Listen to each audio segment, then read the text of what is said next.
Welcome to my YouTube channel. मेरे इस YouTube channel पर आप सभी लोगों का बहुत बहुत स्वागत है।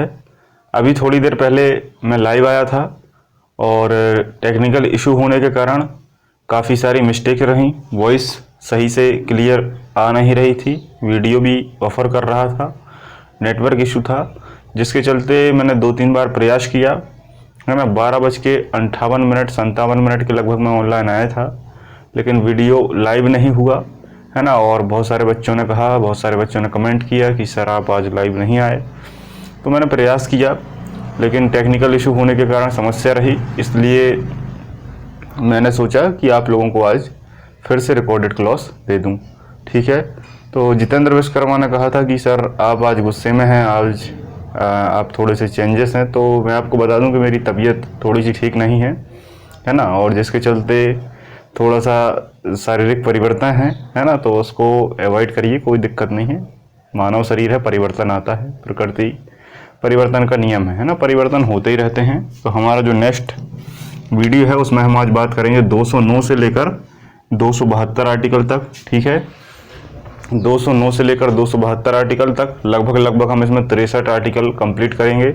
ठीक है, और इसके बाद 1 या 2 वीडियो और आएंगे जिसमें आपके सारे अनुच्छेद खत्म हो जाएंगे, है ना। इतने आर्टिकल आपने शायद पहली बार पढ़े होंगे, है ना, पहली बार सुने होंगे, क्योंकि सारे आर्टिकल बहुत सारी बुकों में भी नहीं दिए और बहुत सारे टीचर्स पढ़ाते भी नहीं हैं। लेकिन मैंने ये सोचा था कि मैं आप इम्पोर्टेंट बीच बीच में बताता जाऊँगा। तो जिन लोगों को इम्पोर्टेंट पढ़ना है वो बीच बीच के जो IMP में बताता हूँ उनको नोट करते चलेंगे, जिनको पूरा पढ़ना है वो सारे लिखते चलेंगे, है ना। और मैं क्लास में भी इम्पोर्टेंट आपको करा चुका था। बात क्लियर है। जेल प्रहरी की वैकेंसी के हिसाब से भी हम क्लासेस स्टार्ट करने वाले हैं। ठीक है, तो उसका एक वीडियो आएगा और उसमें आपको सारी इन्फॉर्मेशन दे दी जाएगी। ठीक है, तो चलिए स्टार्ट करते हैं। ठीक है, 208 में मैंने बताया था कि मैंने आपको समझा दिया था। 209 की हम बात करते हैं। राज्य विधानमंडल। राज्य विधानमंडल आप जानते हैं, विधानमंडल का मतलब होता है विधि बनाने वाला मंडल। विधानमंडल का मतलब होता है विधि बनाने वाला मंडल। विधि मतलब क्या होता है? विधि मतलब होता है नियम कानून। क्या होता है? नियम कानून, की भाई उस राज्य में किस प्रकार से नियम कानून बनेंगे। ठीक है, विधानमंडल में मुख्य तौर पर 2 सदन आते हैं।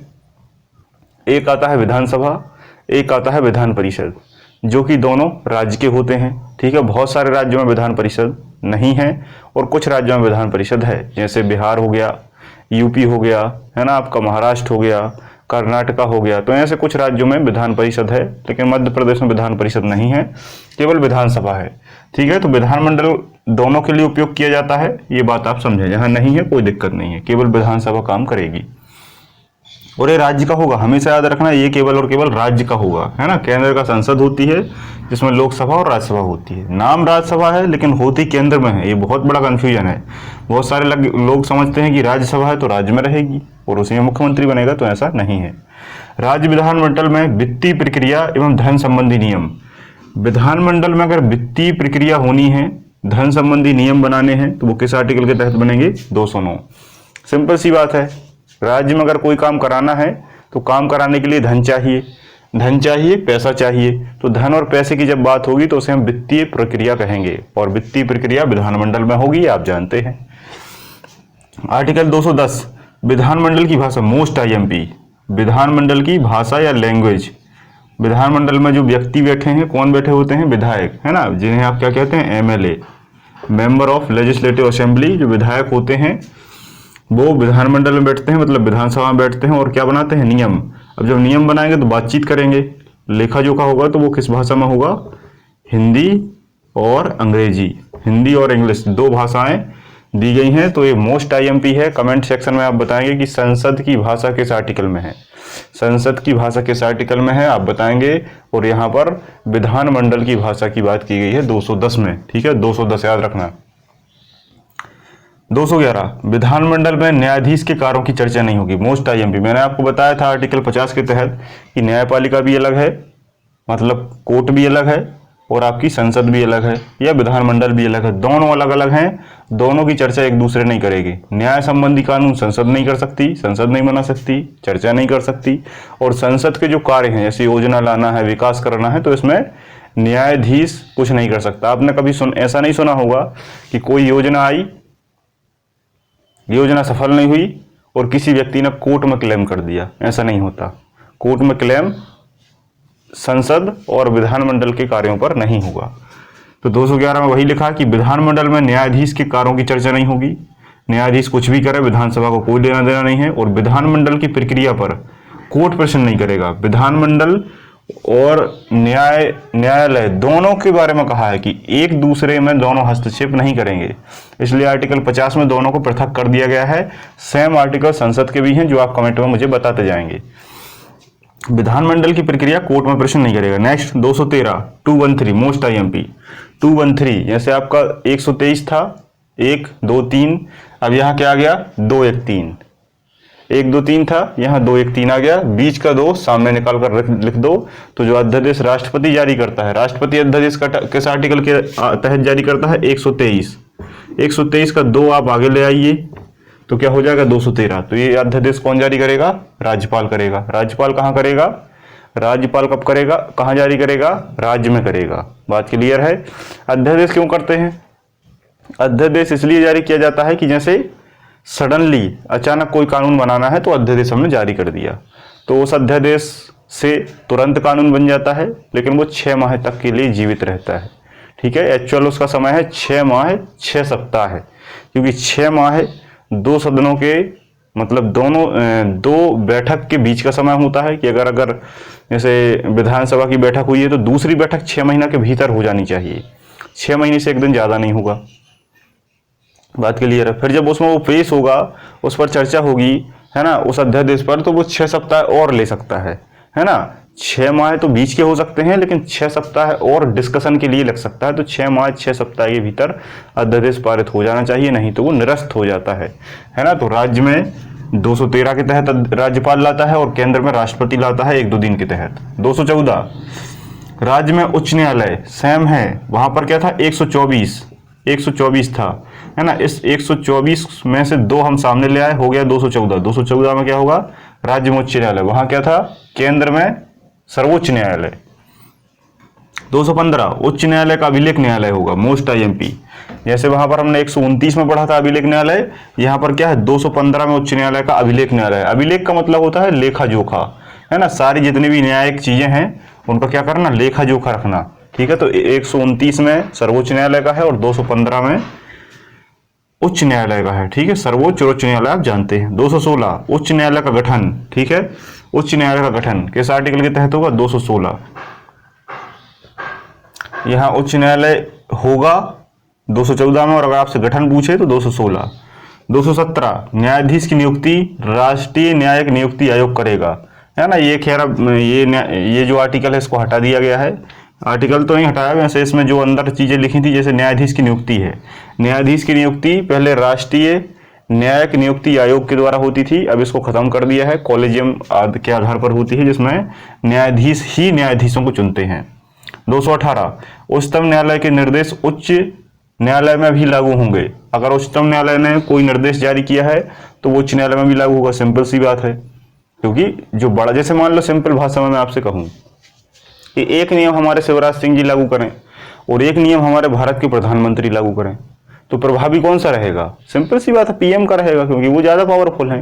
वैसे ही कोर्ट में है, उच्च न्यायालय अपना एमपी में होता है, मतलब हर एक राज्य में होता है, और केंद्र का सर्वोच्च न्यायालय होता है, तो वो जो कहेगा वही होगा। खैर ये आपके लिए नहीं है, ये न्यायिक व्यक्तियों के लिए है। 218 में ये बात है। 219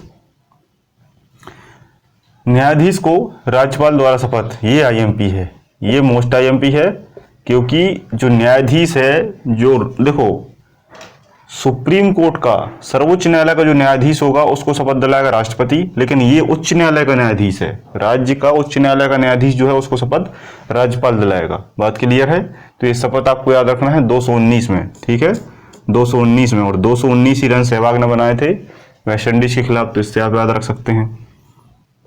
220 न्यायाधीश एक न्यायालय से बड़े न्यायालय में कार्य कर सकता है। सीधी सी बात है, एक न्यायाधीश जो होता है वो अपने से बड़े न्यायालय में काम कर सकता है। जैसे मान लो उच्च न्यायालय में अगर कोई न्यायाधीश है और वो सेवानिवृत्त हो जाता है तो वो अपने से बड़े न्यायालय में जाके काम कर सकता है, लेकिन बड़े न्यायालय का जो व्यक्ति है वो छोटे न्यायालय में नहीं आ सकता। कहने का अर्थ है कि सर्वोच्च न्यायालय से जो व्यक्ति पदच्युत होता है, मतलब रिटायर होता है, उसके बाद वो कहीं कार्य नहीं करता। 221 मैन IMP 221 में वेतन की बात की है, शायद 2,80,000 है, थोड़ा सा चेक कर लेना, है ना। 2,80,000 और उसके बाद 2,50,000, सभी का 2,50,000 है, शायद देख लेना। और 2,80,000 एक वीडियो बना दूंगा, उसमें मैं सारे पदों के वेतन समझा दूंगा। 222 222 न्यायाधीश का स्थानांतरण, है ना। 222 मतलब कोई अगर आपसे बार बार कहे, बार बार 2 आए तो आपसे क्या हो जाएगा, ट्रांसफर हो जाएगा, है ना। जैसे एक न्यायालय का ट्रांसफर करना है, एक न्यायालय के न्यायाधीश का ट्रांसफर करना है दूसरे में, तो वो 222 के तहत बार बार कहेगा कोई तो ट्रांसफर हो जाएगा। 223 कार्यकारी मुख्य न्यायमूर्ति की नियुक्ति राष्ट्रपति द्वारा। ठीक है, अगर इस उच्च न्यायालय में और भी अगर कुछ न्यायमूर्ति की जरूरत पड़ती है, और भी, बेसिकली तो राज्यपाल करेगा, लेकिन और भी जरूरत पड़ती है तो राष्ट्रपति करेगा। 224 अपर कार्यकारी न्यायाधीश की संख्या बढ़ाना, है ना। बहुत सारे ऐसे भी अपर कार्यकारी न्यायाधीश होते हैं जिनकी जरूरत पड़ जाती है। कभी आपने देखा होगा कि कभी कभी हाई कोर्ट में बहुत सारे केस आ जाते हैं, उन केसों को जितने न्यायाधीश वर्तमान में हैं वो नहीं निपटा पाते, तो उसके लिए कार्यकारी न्यायाधीशों की नियुक्ति की जा सकती है, ताकि ज़्यादा केसों को वो सॉल्व कर सकें। किसके तहत, 224।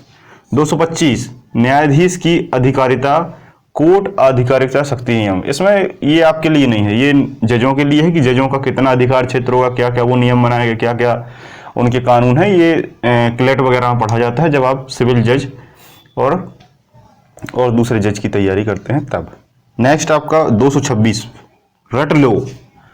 226 को वेरी वेरी मोस्ट IMP है, इसको आप बिल्कुल रट लेंगे कि उच्च न्यायालय किस आर्टिकल के तहत रिट जारी करता है। कमेंट सेक्शन में मुझे आप ये भी बता देंगे कि सर्वोच्च न्यायालय किस आर्टिकल के तहत रिट जारी करता है।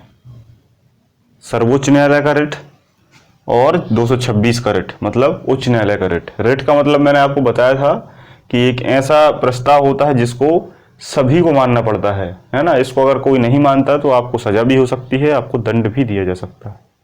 काफी पावरफुल होता है। और एक बात हमेशा याद रखना, उच्च न्यायालय की रिट ज्यादा शक्तिशाली होती है सर्वोच्च न्यायालय से। यहां पर उल्टा है, उच्च न्यायालय की ज्यादा होगी, सर्वोच्च की कम होगी। अब ऐसा क्यों है? अब ऐसा इसलिए है क्योंकि सर्वोच्च न्यायालय जो है, सर्वोच्च न्यायालय केवल मौलिक अधिकार पर रिट जारी कर सकता है, लेकिन जो उच्च न्यायालय है ये मौलिक अधिकारों पर भी रिट जारी कर सकता है, बल्कि और भी कुछ विशेष कानूनों पर रिट जारी कर सकता है। जैसे राज्यपाल की अध्यादेश की शक्ति ज्यादा होती है राष्ट्रपति के अध्यादेश से। आप कहेंगे ऐसा कैसे?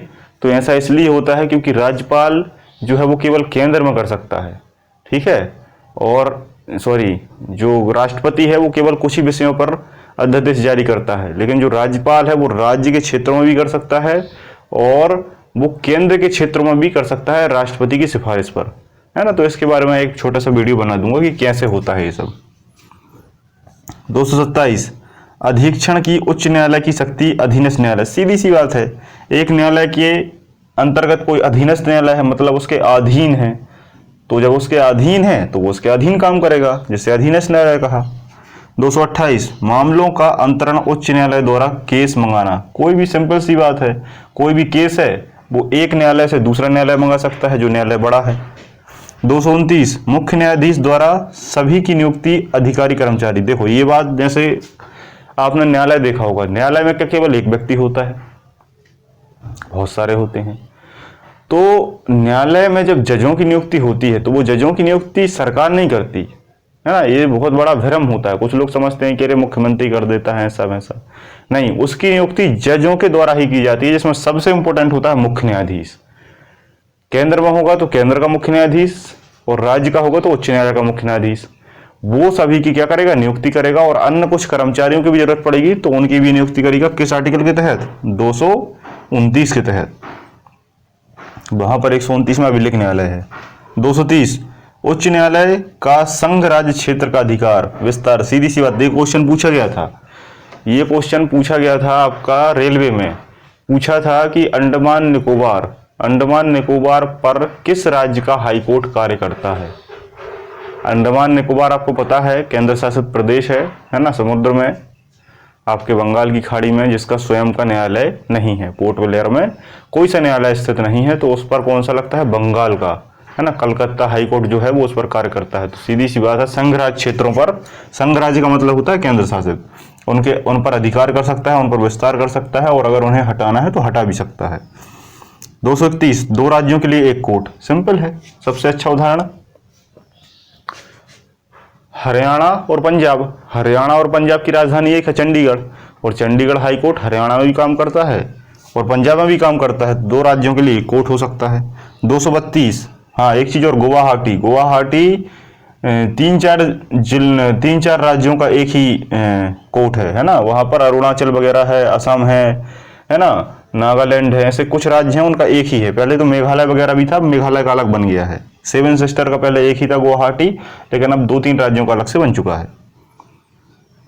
231 दो राज्यों के लिए एक कोर्ट हो गया। 232 जिला न्यायाधीश की नियुक्ति राज्यपाल द्वारा। सीधी सी बात है, जिला न्यायाधीश देखो, डिस्ट्रिक्ट कोर्ट दिल्ली में होता है सुप्रीम कोर्ट, राज्य का सबसे बड़ा न्यायालय होता है राजधानी में, लेकिन कहीं कहीं बड़े शहर में भी हो सकता है। जैसे मध्य प्रदेश का राजधानी में नहीं है बल्कि जबलपुर हाई कोर्ट है, ठीक है।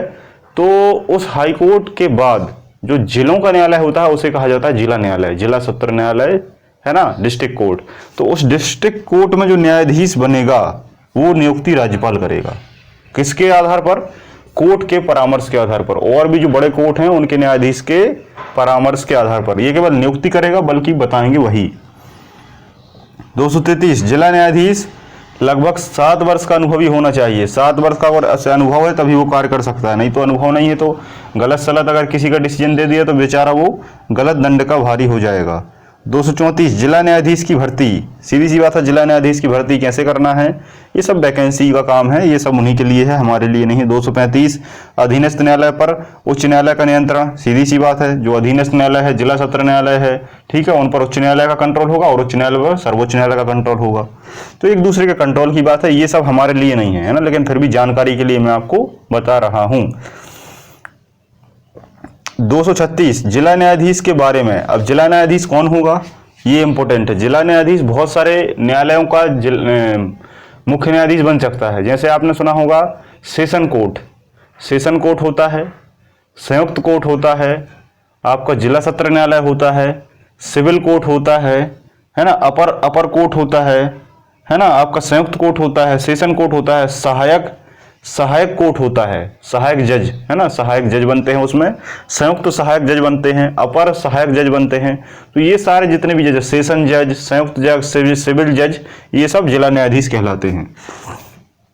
इन्हीं की भर्ती के बारे में 234। अगर आपके परिवार में, रिश्तेदारों में कोई अगर जज है, वकील है, तो आप उससे पूछना आप किस आर्टिकल के तहत आप न्यायाधीश में नियुक्त होते हैं, है ना। तो आप उससे पूछना तो वो आपको बताएगा। उनकी भर्ती 234 में, और उनके जो बारे में है वो 236 में है।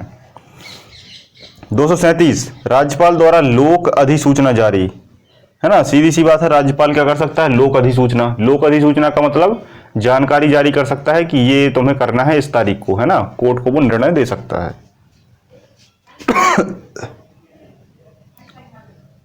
238 जो आर्टिकल है इसको हटा दिया गया है। 238 जो आर्टिकल है इसको हटा दिया गया है। 7वां संविधान संशोधन हुआ था 1956 में, और इस आर्टिकल को हटा दिया था। पहले आपको पता है ABCD 4 प्रकार के राज्य थे, जिनमें से 3 भाग हमारे मध्य प्रदेश में आते थे, ABC, part A, part B, part C। मैंने MP में पढ़ाया भी है आपको। तो इन 4 प्रकार के राज्यों को, कुछ राज्यों को हटाया गया था और इस आर्टिकल को भी समाप्त कर दिया था, ठीक है। कई बार आपसे पूछा जा सकता है कि संविधान में कौन सा आर्टिकल नहीं है, तो 238। 239 संसद द्वारा बनाई गई विधि राष्ट्रपति द्वारा यूटी में प्रशासक। सीधी सी बात है, कभी आपसे पूछ ले कि केंद्र शासित प्रदेश में मुख्यमंत्री होता है क्या, तो आप कहेंगे नहीं, केंद्र शासित प्रदेश में मुख्यमंत्री नहीं होता, बल्कि कौन होता है, कुछ कुछ में होता है। जैसे अगर दिल्ली की बात करें तो दिल्ली में है, ठीक है। लेकिन अगर आप अंडमान की बात करें, आप लक्षद्वीप की बात करें, दादरा एवं नगर हवेली की बात करें, दमन एवं दीव की बात करें, ठीक है, तो यहाँ पर नहीं है। फिर कौन होता है, प्रशासक होता है, कहीं पर गवर्नर होता है, लेफ्टिनेंट गवर्नर होता है। तो ये कौन डिक्लेयर करता है, ये करता है राष्ट्रपति। किस आर्टिकल के तहत, 239 239 ए दिल्ली NCR का दर्जा। दिल्ली को क्या दिया है, एनसीआर का दर्जा दिया है। एनसीआर का मतलब होता है नेशनल कैपिटल रीजन। अगर आप न्यूज़ सुनते हैं तो न्यूज़ में आपने जरूर सुना होगा कि दिल्ली एनसीआर में आज ये घटना हुई। दिल्ली का जो नाम है वो कभी भी दिल्ली नाम से नहीं लिया जाता, उसको हमेशा दिल्ली एनसीआर कहा जाता है। कभी भी देख लेना न्यूज़ में, उसको दिल्ली एनसीआर कहते हैं, क्योंकि 1991-92 से उसको दिल्ली एनसीआर बना दिया है। 69 में संविधान संशोधन के तहत दिल्ली को राष्ट्रीय राजधानी का दर्जा दिया गया है, ठीक है, जिसे हम एनसीआर कहते हैं। हिंदी में इंग्लिश में नेशनल कैपिटल रीजन का दर्जा दिया है 69 में संविधान संशोधन के तहत। और इसका जो प्रमुख है वो राज्यपाल नहीं बल्कि उपराज्यपाल होगा, ठीक है।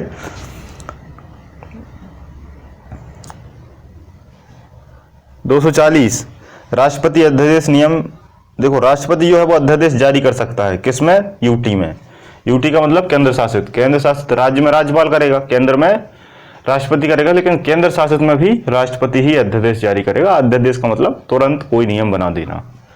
नेक्स्ट 241 संसद द्वारा यूटी का उच्च न्यायालय गठन। अगर जैसे कोई केंद्र शासित है, यूनियन टेरिटरी है, केंद्र शासित है, वहां पर उच्च न्यायालय नहीं है, मांग हो रही है, जैसे मेघालय में हुई थी मांग, मेघालय के लिए हमने बना दिया।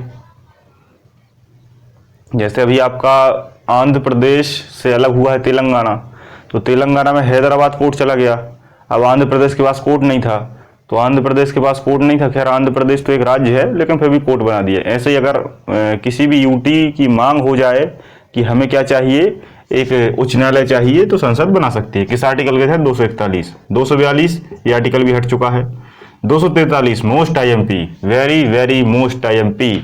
अगर आप किसी न किसी गांव में रहते हैं तो आपको इस आर्टिकल के बारे में जानना बहुत ज़रूरी है। जो लोग पटवारी हैं, जिनके घर में पटवारी हो चुके हैं, वो इस आर्टिकल से काफ़ी अच्छे से परिचित होंगे, ठीक है, क्योंकि ये आर्टिकल को इतना ज़्यादा खींचा गया है, रबर के जैसा खींचकर बड़ा कर दिया है। 243 का A B C D E F G H बहुत लंबा किया गया है।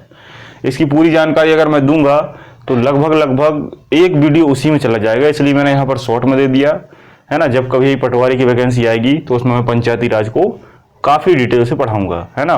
तो पंचायती राज व्यवस्था किस आर्टिकल में है, तो 243 में है। पंचायत में बहुत सारी चीज़ें होती हैं कि पंचायत की व्यवस्था सबसे पहले कब लागू हुई, तो 1959 में लागू हुई। कहाँ हुई, नागौर में, नागौर राजस्थान में पड़ता है ना। किस समिति के आधार पर हुई, है ना, तो बहुत सारी समितियां बनी थी। एक आपकी सिंघवी समिति थी, है ना, एक आपकी बलवंत राय मेहता समिति थी, है ना, अशोक मेहता समिति थी। किसी ने त्रिस्तरीय की बात की, किसी ने एक स्तरीय की बात की, किसी ने 2 स्तरीय की बात की। तो ऐसी तमाम तरीके की वो बनी। और इसके बाद 1993 में इसे फाइनली कानून बना दिया गया। पहले क्या था, पहले पंचायत नहीं थी। 1993 के पहले भारत के किसी गाँव में पंचायत नहीं थी, बल्कि 1959 में यह हुआ था कि भाई गांव का व्यक्ति अगर चाहे तो पंचायत बना सकता है, कानून नहीं था। तो एक मिनट,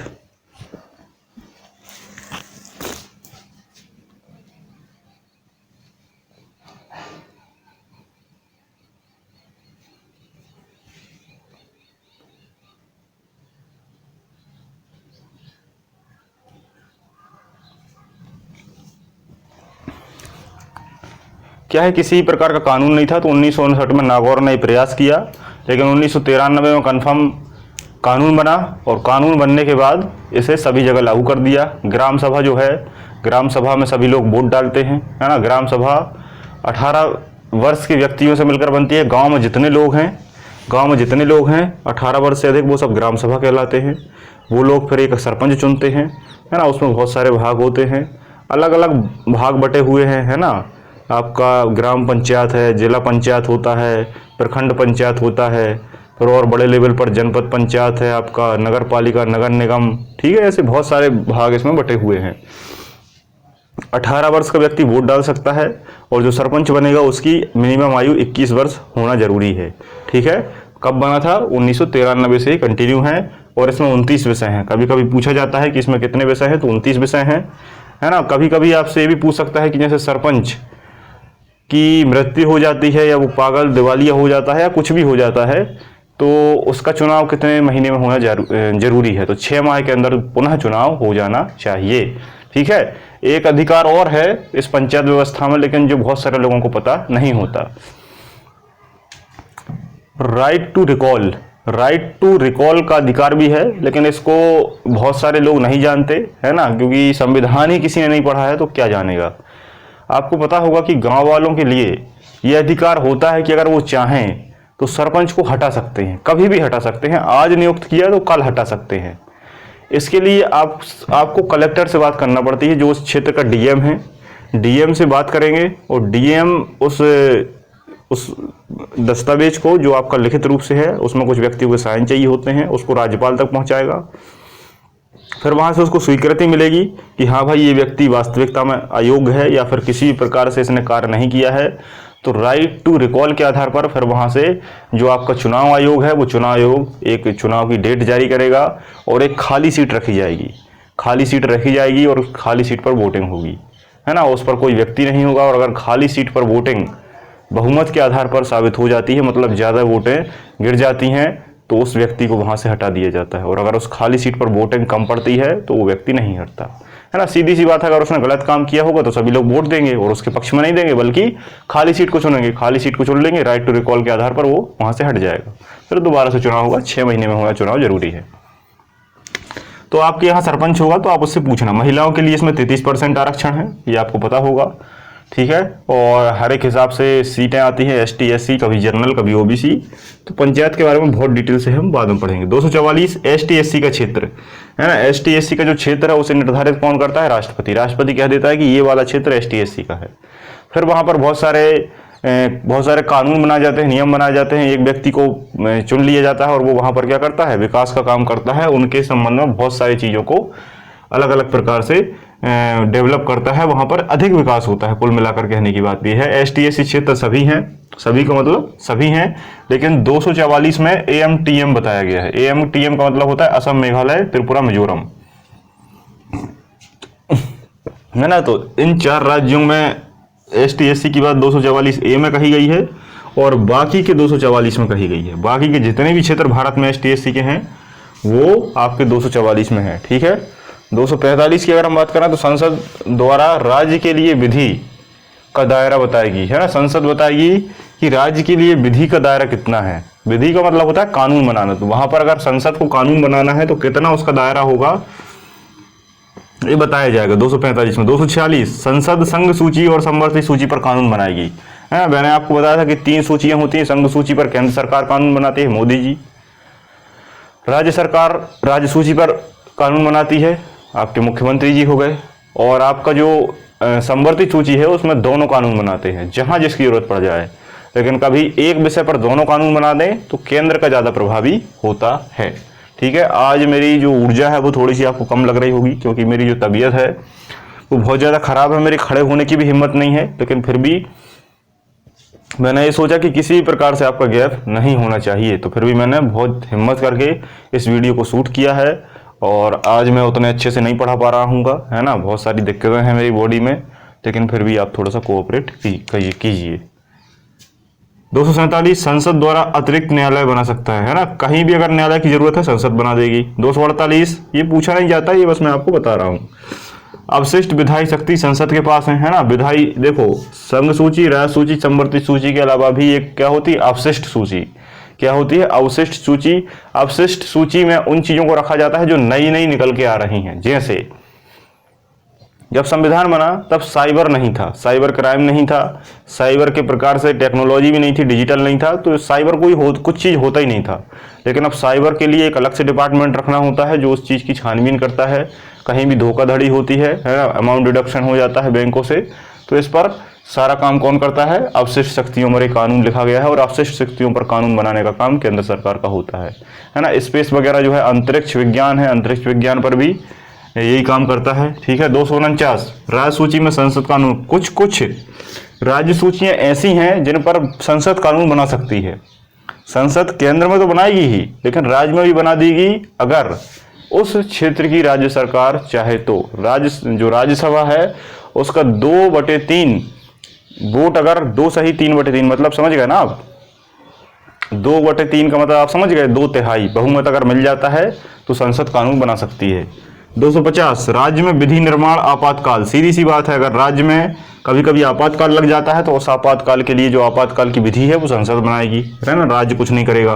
251 राज्य चाहे तब संसद विधि बना सकती है ना, राज्य में जब चाहे तब संसद अपना कानून बना सकती है, इसमें कोई रोक छेड़ नहीं है।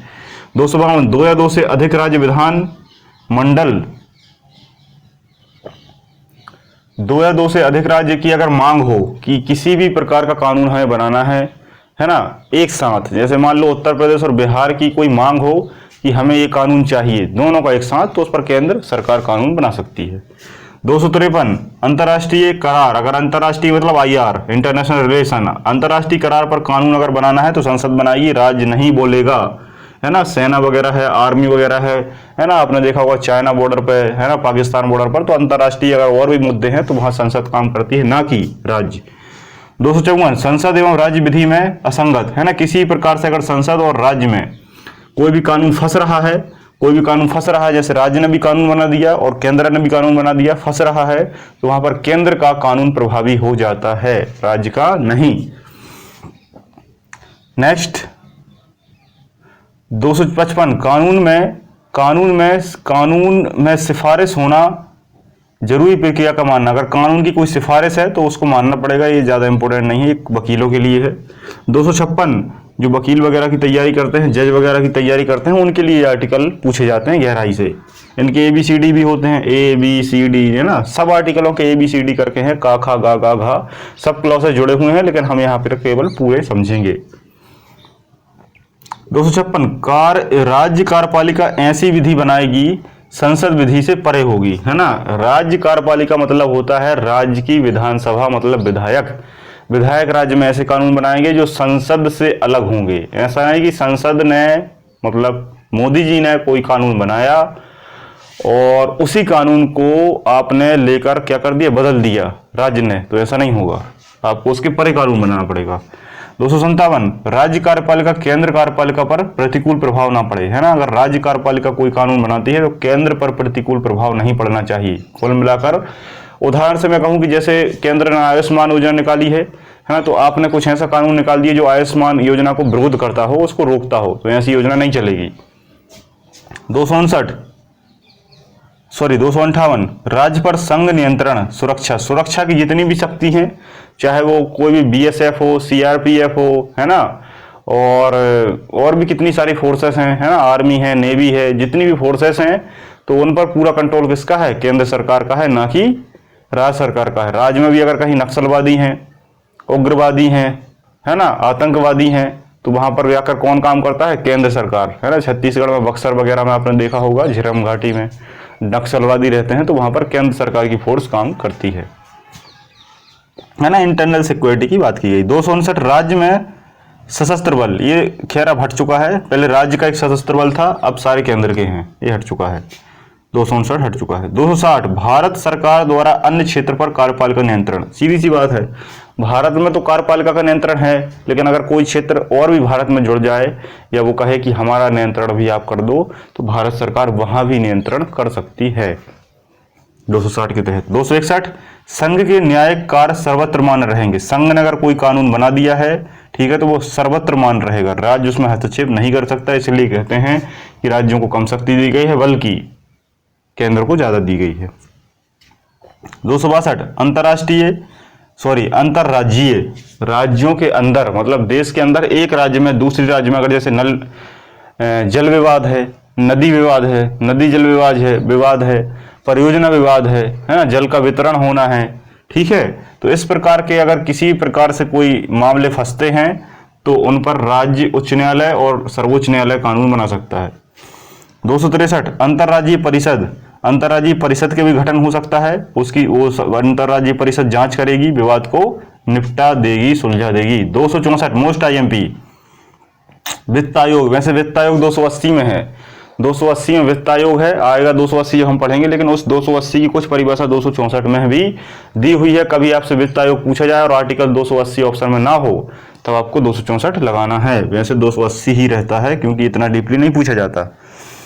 265 कर कानून के द्वारा लगेगा, ऐसा नहीं है कि कर अपने आप लग जाएगा, है ना, सरकार का जब मन हुआ उसने अपने हिसाब से कर लगा दिया, उसने देखा कि यार इसको ज्यादा फायदा है, इस पर हम ज्यादा कर लगा देते हैं अपने हिसाब से। तो चाहे केंद्र सरकार हो चाहे राज्य सरकार हो, वो ऐसे कर नहीं लगाएगी, उसका एक प्रोसेस होगा, उसका कानून बनेगा, वित्त आयोग फाइनेंस कमीशन उस पर डिसीजन लेगा फाइनेंस मिनिस्टर के आधार पर, फिर उसके हिसाब से कर लगेगा, विधि के आधार पर कर कानून लगेगा। 266 राजस्व का पैसा संचित निधि में जाएगा। सीधी सी बात है, जो रेवेन्यू मिलेगा आपको, राजस्व पैसा मिलेगा, रेवेन्यू डिपार्टमेंट, पटवारी, आरआई, नायब तहसीलदार ये सब इकट्ठा करते हैं और उसका पैसा संचित निधि में जाता है। और संचित निधि कभी पूछे तो आपको यही लगाना है, संचित निधि का भी आएगा आपको, संचित निधि का आएगा अभी आगे। नेक्स्ट है आपका 266 हो गया। 267 आकस्मिक निधि। दो प्रकार की निधि होती है, संचित निधि, आकस्मिक निधि। संचित निधि में पर्याप्त पैसा होता है, संचित निधि से पैसा विधि के आधार पर निकलता है। लेकिन अगर विधि बनी है, विधि बनने में समय लग रहा है और पैसे की जरूरत है एक मिनट बाद, तो फिर हम क्या करेंगे? तो फिर 1000 करोड़ की आकस्मिक निधि बनाई गई है, उससे भी पैसा निकल सकता है। तो वो किसमें है? 267 में है। 267 में राष्ट्रपति द्वारा केंद्र में और राज्यपाल द्वारा राज्य में 1000 करोड़ की क्या बनाई गई है? संचित निधि, सॉरी आकस्मिक निधि। 268 सभी प्रकार के शुल्क मतलब टैक्स केंद्र लगाएगी, राज्य वसूलेगा, केंद्र लगाएगी, राज्य वसूलेगा, वित्त आयोग को देगा, वित्त आयोग फिर केंद्र और राज्य में डिस्ट्रीब्यूट करेगा। क्लियर है?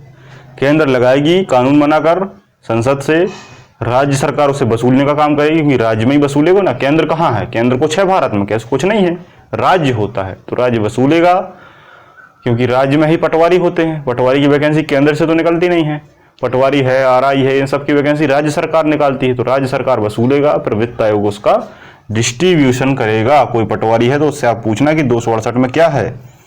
269 क्रय विक्रय पर कर। कोई माल आपने बेचा, कोई माल आपने खरीदा, जिसको 264 से लेकर 272 तक आर्टिकल समझ में ना आए, तो सबसे पहले आप पॉलिटी का एक वीडियो देखिए प्लेलिस्ट में जाकर, जीएसटी। जीएसटी के बारे में आप जब पूरा देख लेंगे, पूरा समझ जाएंगे, तो ये आपको समझ में आएगा, क्योंकि जीएसटी ही आ चुका है। कर अब कुछ नहीं बचा, ये पहले थे, ये सारे कर पहले थे।